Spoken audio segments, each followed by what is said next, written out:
Ya Wiki, proyeksi kamu gimana? Tadi banyak yang optimis, berani gitu ya, 2-0 katanya untuk Indonesia. Tapi Ya, kalau parah-parahnya imbang, nggak apa-apa lah. ya, kalaupun seimbang ini sudah cukup aman posisinya untuk Indonesia untuk bisa melenggang ke babak berikutnya begitu ya. Oke, harapannya minimal imbang lah ya. Ya. Baik, kita ke indeks harga saham gabungan pemirsa yang berbalik arah ke zona merah mendekati level 7.200 di Rabu 13 November 2024. Ya, pemberat datang dari sektor barang konsumen primer, salah satunya dikontribusikan saham AMRT yang melemah dalam masuk kami 6,35%. Indeks harga saham gabungan berbalik melemah 0,28% ke level 7.308,67 di penutupan perdagangan Rabu 13 November 2024. Secara intraday IHSG dibuka di zona hijau, bahkan IHSG sempat menyentuh level tertinggi intraday di 7.370. Usai menyentuh level ini, penguatan mulai terbatas bahkan berbalik ke zona merah dengan menyentuh level terendah di 7.304. 7 indeks sektoral menyeret IHSG ke zona merah diantaranya. Sektor barang konsumen primer anjlok 1,79%, sektor properti dan real estate terjun 1,56%, sektor infrastruktur terpangkas 0,52%, sektor transportasi melorot 0,49%. 4 sektor masih mampu menguat saat IHSG turun, di antaranya sektor teknologi melesat 1,35%, sektor barang konsumsi non-primer menanjak 0,52%, sektor keuangan naik 0,51%.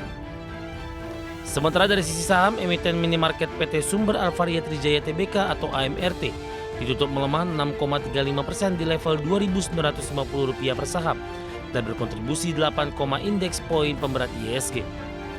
PT Chandra Asri Pasifik Tbk atau TPIA ditutup melemah 2,84% di level Rp6.850 per saham, beratkan IHSG di 7,4 indeks poin. Selanjutnya PT Barito Renewables Energy Tbk atau BREN ditutup melemah 1,67% di level Rp7.375 per saham, beratkan IHSG di 4,8 indeks poin. Saham AMRT terkoreksi dalam di tengah salah satu anak pendiri Alfamart, Budianto Joko Susanto, telah melego 2,73 juta saham AMRT. Berdasarkan keterbukaan informasi Bursa Efek Indonesia, Budianto menjual 0,01% dari total kepemilikan saham sebesar Rp138.969.300. Adapun tujuan transaksi saham tersebut adalah untuk divestasi.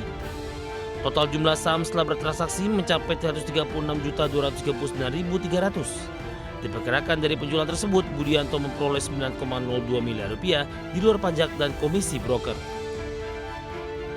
IHSG berbalik melemah di tengah sentimen dari dalam negeri yang masih cenderung kurang menggembirakan. Bank Indonesia melaporkan realisasi per September 2024, indeks penjualan real tercatat di 210,6 atau tumbuh sebesar 4,8% year on year, lebih rendah dibandingkan Agustus 2024 yang tumbuh 5,8%. Sedangkan di perakhiran Oktober 2024 tampak melandai menjadi 1% year on year.